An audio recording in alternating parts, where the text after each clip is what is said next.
OOAB is a relatively new artist on the underground scene, with his debut single Right Time / Probably only dropping in 2020, with visuals by Quimo, which represent the duality of the track. Since then, he's been continually diversifying his sound, dropping a joint project with Bills on the Beat, No Fun / Into Me. His latest release, High, was covered briefly in a Medici Instagram post. In the upcoming interview, we talk about the splintering of the South, the growth of the underground scene, and being independent versus label-backed. For me, now on to the interview. Okay, so welcome to the first Medici interview. We are here today with OOAB. We're gonna kind of just get started, get into the interview. One thing about you, I'm kind of wondering, you are quite new on the scene, but where does your sound come from? Because it sounds like at points you're trying to make listeners laugh. Like when you say on Duchess, man, I should have played for Chelsea. It's a shame I got injured. That's a bar that we know the references, the kind of the memes around that, and the cultural context of it. Like I'm Franklin, man, I should have played for Chelsea. It's a shame I got injured. So where does your sound come from? What experiences would you say comes into your sound? Firstly, bro, I didn't even know this was the first Medici interview. Thank you for having me. That's one. To my sound, bro. That's where it comes from. I don't know. In terms of like sonically and like in terms of like production and sounds, I just kind of have an ear for like I listen to all genres of music, bro. So I don't really exclude myself from any particular genre or kind of beat. So if I hear a beat I like, I'm just gonna try to like attack it like any way that I can. So that's why like a song like Duchess is very different like sonically to like Into Me, which is different to like Whitey. So I'm just still in that stage of like exploring and still like working with different beats and still like just keeping my ear open basically. In terms of like the way I write is almost like I don't really write like with like pen or paper. It's just more like feeling. So I'll like hear the beat and then I'll be freestyling, and then that's kind of how I get most of the content. And then I'll go back and tweak it. So it's more like what comes in my head is very like witty, like spur of the moment kind of. Like, I wouldn't say there's too much thought, but then at the end of it, it's like tied together by like a kind of a theme, basically. So that's kind of what informs the content of my writing. And also, like I write, like I was writing before I was making music, so I write like articles and stuff like that. And I have my own blog, which is more like a social commentary or whatever. And it's more like it has the same kind of. It's like witty, funny, like one-liners. So like there's a lot of like sort of like one-liners in my bars, and that's kind of like the approach I kind of take to writing my articles.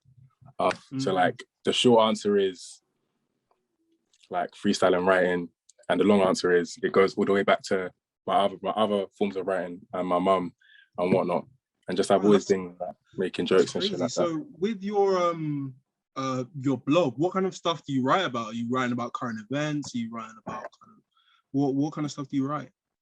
It's like so with my blog, it's like a WordPress, and like I say like the kind of topics I touch on are more like social commentary, but it's very much from like my perspective. So I try not to take it too seriously. So like I've got an article about like knife crime, knife violence, which is much more serious and much more like pointed and much more like solutions based. I've got an article about like sex and like my view of sex and stuff like that. I've got an article about like COVID and how it's ruining my life. So like in the same way, like with my music, I don't like follow one genre. With my articles, it's more like what I feel like writing about. So like, yeah, I guess social commentary-esque, but it's much more like broad than that. It's not as like focused and like strict in like the writing. You kind of go where you feel like you need to go with it. For sure. You're not boxing yourself in at all. Same thing with your music, man. For sure, so Freestyles, I saw another interview that you did. And freestyles seem to be like an important part of your writing process. Yeah. So where did you develop that skill? Was it kind of at school, in the playground, people where you used to have freestyle battles? Was it in your bedroom? Like whereabouts did you develop that skill? Because it really is one. That came from like, honestly, bro, so like I always tell this story, like in like September 2019, like October, November 2019, me and some of my friends went on a trip to Oslo, just on like a spontaneous, like my friend Kim was like, yo, made a group chat, like, yeah, let's go Oslo. Tickets were like £20. So we went there. So like we were staying in a hostel, and it was like maybe like 12 guys in a hostel, bro, like bunk beds, and like, bro, like guys were just freestyling, bro. So that was kind of like my introduction to freestyling, like in Oslo, with like that group of friends. Was like my friend Kane, my friend Face, who's on Into Me and Duchess, Haroon, Moses. There was like a few, and just freestyling. So like to me, that was mad new to me. So like I was still like figuring it out back then. This was before I was releasing music or even thought about making music, and same with Face as well. So like the actual like writing stuff came a lot longer, like a lot after I was freestyling. So even when we started freestyling, it wasn't like, oh, I'm freestyling, I want to rap, blah blah blah. It was just linking up with my guys and we're just having fun. So then by the time I got to like writing my first song, so like Right Time, my first song was like a freestyle, and then I was freestyling and then like wrote down the freestyle. That was like an accumulation of like all the freestyling I was doing beforehand. So that was like, well, that was almost like the practice hours, but I didn't even know. It was just like, we're just freestyling anyway. You feel me? Yeah, that's kind of how it developed. So with Right Time as well, Right Time / Probably, it seems like you're kind of exploring two different mental states.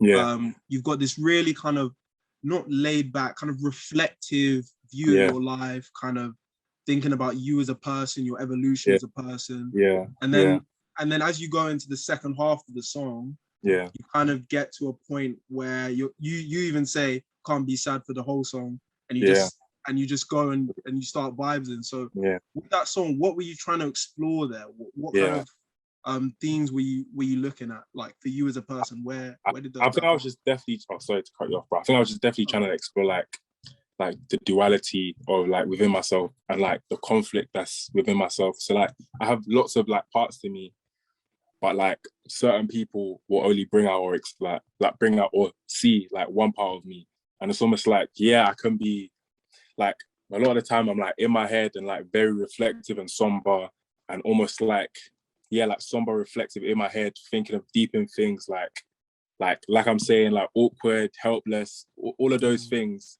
And like that's like a very like the dark side of me in many ways. And that's like the perception of me that people won't necessarily see. And that's more like internal and like reflective. And then like when I'm can't be sad for the whole song, it's like, but I can't be like this.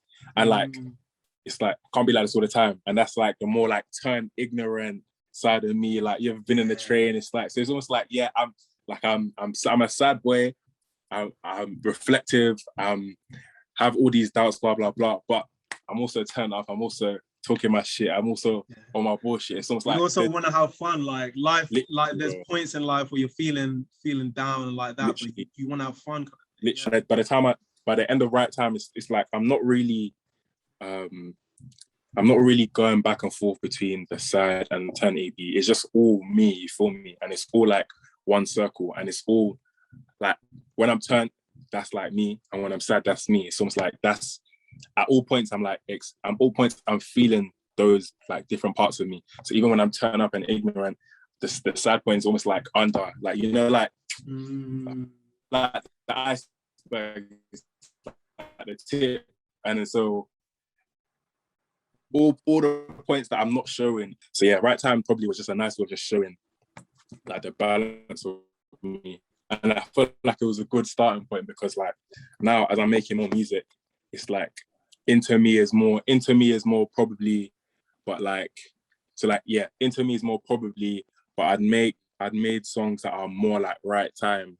So it's like, I'm just gonna keep exploring all sides of me. I'm gonna make songs that are more somber, reflective, sad, vocals, singy, songy, heartbreak. And I'm also gonna make songs that are just turned wrong. Looking at the cycles that we all go through, and as we were saying, that iceberg where you're kind of switching trays. You need to kind of switch on in certain parts, and you need to turn off your mind in other parts. And for sure. And like even like me being like a British Nigerian boy, like from London, like that kind of like this same way I'd switch like emotionally, that like code switching is something that I'm always constantly having to do, because I chill my man them and they might bring out a certain point of me, and then I'm back home with like mom and like family's there, and that brings out a certain point of me. And like I'm outside and like I'm at school or like I might be at a shoot. So like I'm always like constantly tugging and battling with all these kind of different forces, and it constantly brings out a different, you feel me, part of me. And like it's not like I'm being fake. It's like all these parts of me are genuine. You feel me? Yeah. And all these parts of me, they're a part of me. So like the same way I act my man, them, like that's one version of me. And the way I act with like my mom, like my brother, sister, like that's another part of me. And it's all, yeah, it's all like just me trying to navigate all parts of that.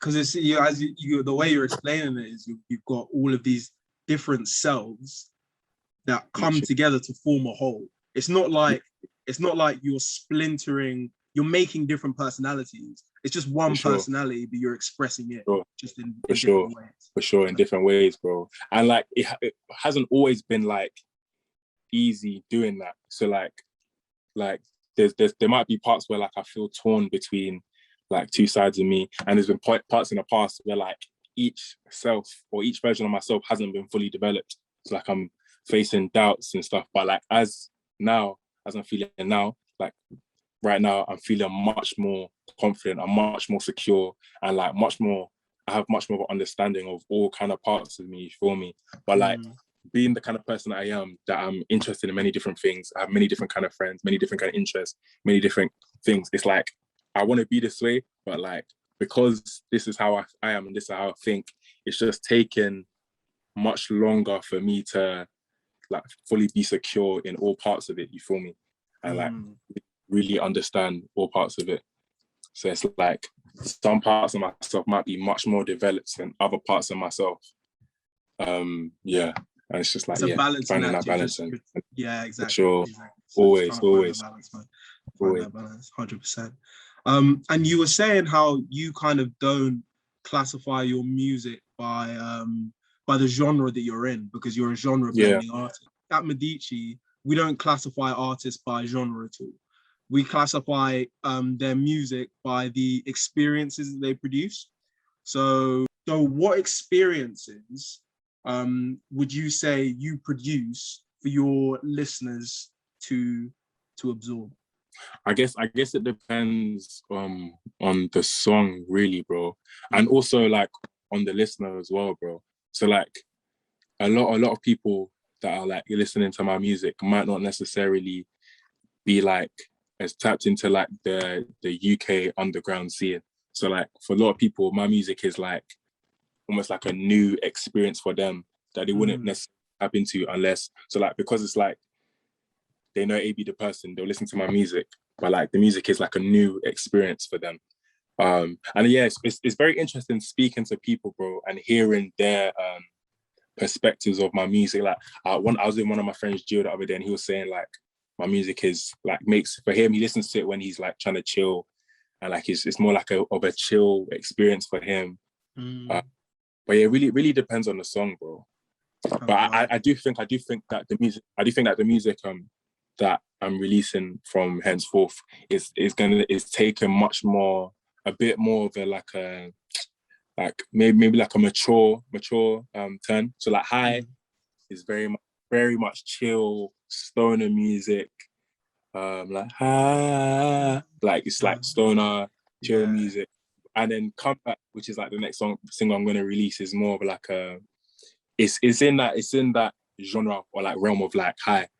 And like it's like a smooth, almost, my friend Remy. So Remy, who produced Right Time Probably, producing my next track that I'm going to release, and that's more like a Kate Trinada kind of infused, the UK funky housey kind of track. But yeah, I do think my music from henceforth will take more of a. It's going to take a bit of a mature turn, and like I do think I'm going to place more of emphasis of like the sonics of it and like the vocals. Whereas before, like there's like witty barring out, but now it's gonna take more of a musical turn, and not musical in the sense that like the music I've released so far hasn't been musical, but like musical in terms of like the focus and like the kind of the way I'm delivering. So it's gonna be more singy, more singy basically, and less rap. I see that. How do you think the scene is going to grow and develop, like just from here on? from here on. To be honest, bro, I think now the UK underground, and by UK underground, that's like we're using that quite like loosely and like in a broad sense, because that there's so many different artists that like come under that. But I do think like the UK underground, I think it's in a healthy place, bro. And I think now there's artists, bro, like artists like Ashbeck, Londo, Finn Foxall, like Kadiata, Nux, those kind of artists. Those artists that were like artists where like 5-6 years ago, they were putting tracks on SoundCloud, bro. And now you look at their numbers, bro, and like their monthly listeners are very healthy, bro. People like Lord Apex, bro. So like I feel like now the UK underground is like it's taking that nice transition from like SoundCloud and to like now everyone's dropping. Firstly, everyone's dropping on streaming, bro. Yeah. 2, people are dropping more visuals. I feel like the visual aspect is important as well. There needs to be more visuals in the underground, but I think it's a healthy point because like there's artists that like started 5, 6, 7 years ago who are now reaping the rewards of what they were doing. So I just feel like it's just like the responsibility of the artist, bro, and those people, the people around the artist. But because if everyone has good management, bro, and everyone keeps releasing the music and visuals and they're dropping on streaming, the scene's just gonna grow. And I think the scene has seen a very big progression in like the last 5-10 years. So I do feel like now, like, and with things like colors, bro, and stuff like that, I feel like there's a new place for like the underground now. And I feel like it's more of like just with everything in life, bro, and like the way social media now is as well, bro. Like the lines are being blurred a bit more between the underground and like the mainstream. So I do feel like the underground now it has much more of a place. And not only that, it's like now people see like the underground right now, artists in the underground are much more like useful basically. So now I'm seeing more artists get the backing that they need, and like they're making deals with like collabs, and they're just getting like better PR than they used to be getting, bro. So I feel like it's growing in a very organic. It's a shame because there's artists that like were in the underground 4 or 5 years ago, and they're not really getting. They didn't. It's almost like they were making the music they were making too early, bro. Because bro, some of the stuff that's on SoundCloud, bro, if that shit was dropping right now, it would be taken in. It'll be popping, yeah. Yeah, and it's like, yeah, it's just about timing, bro. So I just feel like, yeah, it's the responsibility of like management, videos, streaming, all kinds of things. But I do think it's heading towards a healthy place. Independent artists are like, there's more of a place now for independent artists to like thrive and grow. So like even the sense of like someone like Brent Fires, bro, is an independent artist and he makes R&B and he's popping up. So like there's independent artists who now are in a position to like thrive, and like indie's like kind of the new trend, and there's a lot of it like independent artists now doing their thing. So yeah. Like Brent Fires, even Dave just recently has been filming this independent artist, and his distribution, his management is crazy. For sure. I think definitely for the underground scene, that is a great marker because it shows you don't really need a massive label behind you to get to places. For sure, bro. For sure, bro. I agree. You can do your distribution by yourself. Sure. So how, when you see that kind of stuff, does that inspire you? Does that give you hope, kind of thing? Like, definitely, bro. It's encouraging. I feel like the place and the use of like these big labels, they're becoming less useful by the day. And like now, just with music, there's just like less of a barrier to entry for music, bro. Like you can just make music and you can blow while doing it all yourself. You feel me? So like, whereas before it was like artists were waiting for labels to dictate what they were making, when they were dropping. Now it's like there's independent artists that can drop whenever they want, and like because they have things like distribution, they're in a good space. So like, I think the main thing that comes out of it is like the autonomy of it, and like artists now can make what they want, drop what they want, and it's like now people feel less of a pressure to be signed by a big label and rely on the label to have their break. So like literally the structure of the music industry is changing, which is encouraging, and it's good for artists like me who are coming up. So like now I don't really feel like I want to join a big label. That's not really my long-term plan or my goal. I really just want good management, like a good distribution, and I know I'll be good because I know there's artists thriving and succeeding off of that. And that distribution aspect, I think, is the revolution that's happened in the music industry with the SoundCloud revolution and the ability on Spotify, on all these different streaming platforms, to just put yourself out there. You never know when your song's going to be a hit. You never know when that there's just that one song and your life can kind of change. It can just flip around just like that. Literally, bro. Even like now, bro, like literally people can, like, bro, you can go on your laptop, make a song on your laptop, like send it over to me, mix and mastered, have it ping back to you, or mix and master it yourself, upload it on DistroKid, and like your song is literally on streaming platforms, and that process is all online, like from the comfort of your own home. On Instagram, you're definitely a guy who cares about his style. So what kind of ideas do you kind of try to express through your fashion sense? Like in your clothing, what do you want? What's that first impression that you kind of want people to kind of see? That's a good question, bro. I feel like with my style similar to the music in terms like I don't have one style, but like I just kind of wear what I want. Like I just wear what I find is nice, and I don't really spend too much on my clothes. But like most of the clothes, like last 2 years, bro, most of the clothes I've been worn are like my friends' brands, bro. So like even like now the hat I'm wearing, my friend Arif Fadu's, this top, the Weekend Studio, my boy. So like I really just like wearing my friends' clothes, and I guess in that way as well, I can kind of express how I want to feel. But like I guess my clothes are quite colorful, bro. So like there's like cream here. Yeah, give us. Let's see some of the garments. Say no more, bro. My room's a mess right now, but I'm gonna show you. Same here. This is an illusion behind me. This thing was not like this before. Bro, my room's a mess, bro. But let me show you. So like this hoodie I have here, Billionaire Boys Club, like really like colorful. Nice. My Telfar bag here, cobalt blue. This is my other friend, Locomodo. Hat. Recently, bro, I've been wearing like denim shorts, like John Cena, bro. On some John Cena type swag, you feel me? I got here like this scarf, Locomodo again, Vivendi shirt, Wall Street Mafia shirt, my friend's brand. Right now I'm wearing G-Clo bottoms, G-Clo pants, my friend's brand. Wall Street Mafia, my friend's brand. The Weekend Studio hoodie, that's my friend's brand.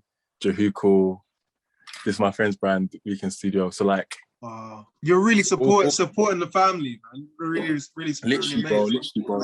That's all I'm wearing, bro. Like I just really always wearing my friend's brand. And if I'm not wearing my friend's brand, it's like an item that I really want. But yeah, like really depends, bro. Just a last question here, as we tie up. What do you want your listeners to kind of get out of your writing?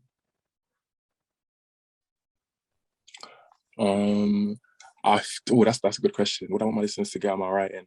I think I want my listeners to get a sense of like freedom out of my writing, and like hopefully like my writing can like inspire my listeners to be a more polished and improved version of themselves.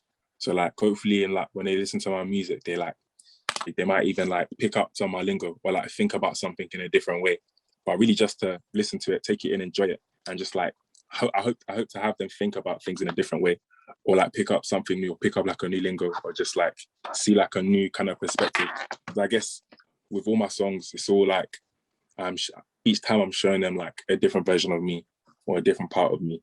So hopefully some versions of me they might identify with, some they might not, but hopefully just to pick up something new and to like hopefully they can take some of my swag a bit and apply that to their own selves. Because I'm always taking people's swag, and that's how I've got to like where I am now, where I just like feeling much more confident and elevated. And that's because I might see someone like, bro, it might even be like someone's lingo, the way they talk, the way they dress, the way they've done one thing, the way they walk.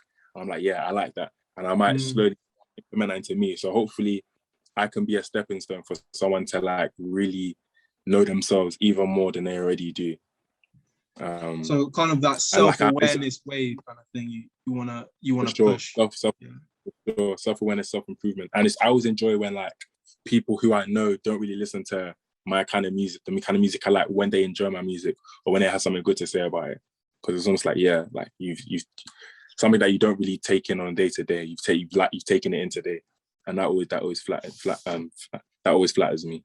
WAB, it's been absolutely lovely Bro, to have you here. Thank you for having me, bro. I'm glad to be your first interview. I'm really Yeah, flattered. man. This has been a really good discussion we've had here. Bro. And I'd like to wish you all the best for the future, man. Thank you so much, bro. If you need another interview or anything, just hit me up, bro. I'm always here. Yeah, we'll keep talking, bro. Lovely to meet you. Sure to get WOAB on socials and watch out for new music. And follow Medici for more interviews, films, and articles. See you later.